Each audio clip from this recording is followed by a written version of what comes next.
Every Saturday morning, the community of Boothstown in northwest Manchester holds a repair cafe at their village hall. Here, neighbours of all ages help one another fix their broken items. I think that people have lost a lot of hands-on skills. We don't really fix things anymore. We don't know how things work or how things get repaired.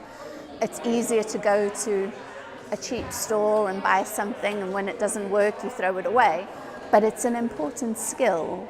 It's a good idea to learn how to fix things. I enjoy showing people how to fix things and making things for them, and I enjoy sharing that information.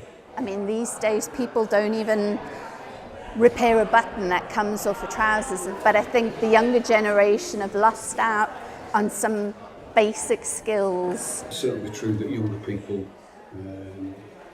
don't repair things as often. Maybe it's because country as a whole is wealthier and we didn't have to repair things. My parents had to repair things because they couldn't replace them.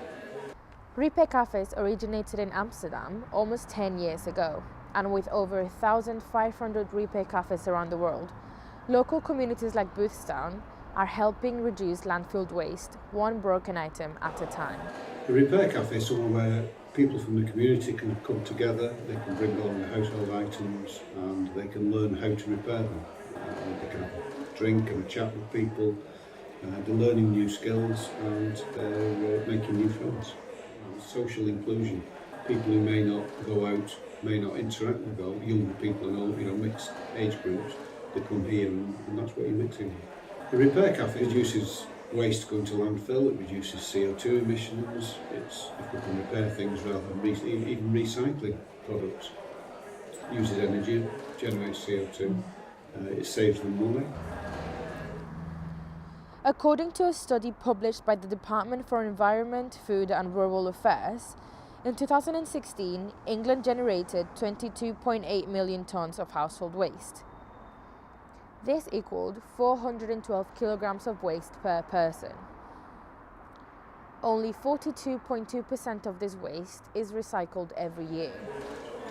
Plastic's a wonderful thing as long as you use it properly. It's when you throw it, it's the waste that's the problem.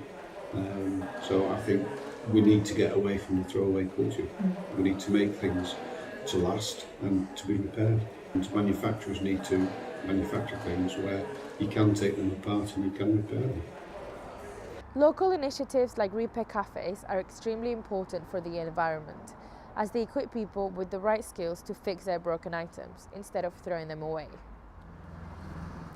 Between 2016 and 2017, 67% of all fly tipping incidents in England were of household items, costing local authorities £57.7 million to clear up. If more people get together and attend their local repair cafe, we can all save money, learn a new skill and contribute towards reducing the amount of waste that ends up on landfills and on our streets.